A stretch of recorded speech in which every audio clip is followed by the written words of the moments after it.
Sir একটুখানি দেখুন না।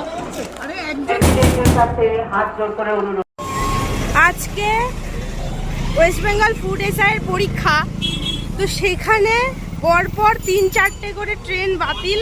সেখানে আমরা বনগাঁ থেকে আসছি বারাসাতে, তো ঘুমায় পুরো ট্রেন দাঁড়িয়ে গেছে। এখন সব লোকজন পেছন থেকে এখানে, এখন সবাই আমরা দৌড়াচ্ছি। এখন কি পাবো, টোটো পাবো না অটো পাবো নাকি বাস? 11টা কিছু জানি না।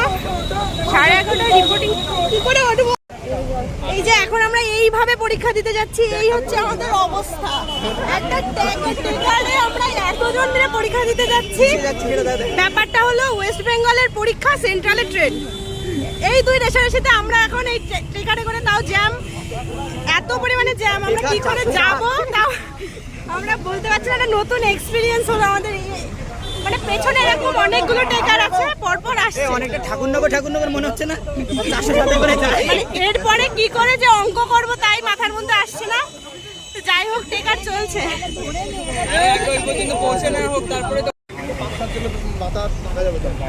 মানে অতি কষ্টে হাসছি, যদিও এটা মন থেকে হাসছি না। এদিকে রোদ, তার মধ্যে আমরা পরীক্ষা দিতে যাচ্ছি এই এতজনের এই অবস্থা গরমের মধ্যে।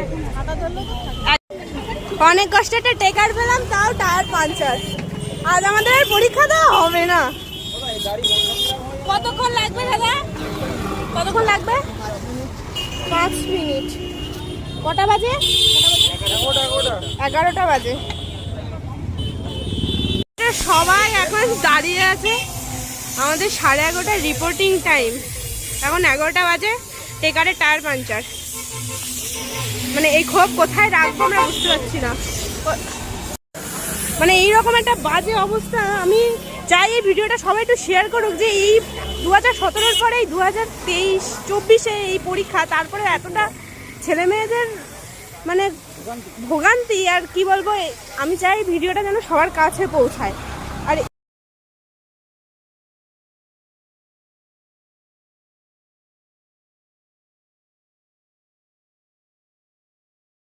সবাই দেখুন এইভাবে পরীক্ষা দিতে যাচ্ছে। ওই যে আরো একটা টেকার আসছে, যে টেকারে প্রচুর ছেলেমেয়ে সবাই টেকারে করে পরীক্ষা দিতে যাচ্ছে। এইভাবে সরে দাঁড়া। মানে সবার মুখে একটা কষ্ট, টেনশন, তারা পরীক্ষা দিতে পারবে কিনা, আর এতটা স্ট্রেচের পরে তারা কিভাবে পরীক্ষা দেবে সেটাও কিন্তু প্রশ্নের ব্যাপার। তোর কি মজা লাগছে? আরে আমি বলছি মজা কিছু আসছে না। শুয়ে পড়বো লরিতে, বল। কোনো ব্যাপার না, নিয়ে চলো। এই যে আরো একটা টেকার আসছে, কোনো জায়গা নেই। আর আমাদের টেকারের সবাই পরীক্ষা দিতে যাচ্ছে, আর আমাদের টায়ার এখনো ঠিকই হয়নি। পরীক্ষা দিতে পারবো তো? কি মনে হচ্ছে? বাই চান্স যদি না হয়? কোনো ব্যাপার না, চপের ব্যবসা। চলো ঠিক আছে। আরো সবাই ঝুলে রয়েছে দেখতে পাচ্ছ।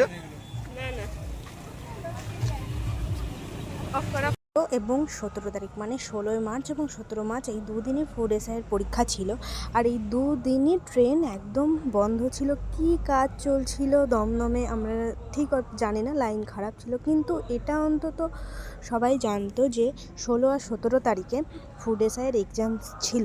তো এই এক্সাম চলাকালীন অন্তত ক্যান্ডিডেটদের যাতে একটু সুবিধা হয়, সেই আন্দাজ করে অন্তত কয়েকটি ট্রেন চালু রাখাটা খুবই জরুরি ছিল, নইলে এতটা অসুবিধার মধ্যে পড়তে হতো না।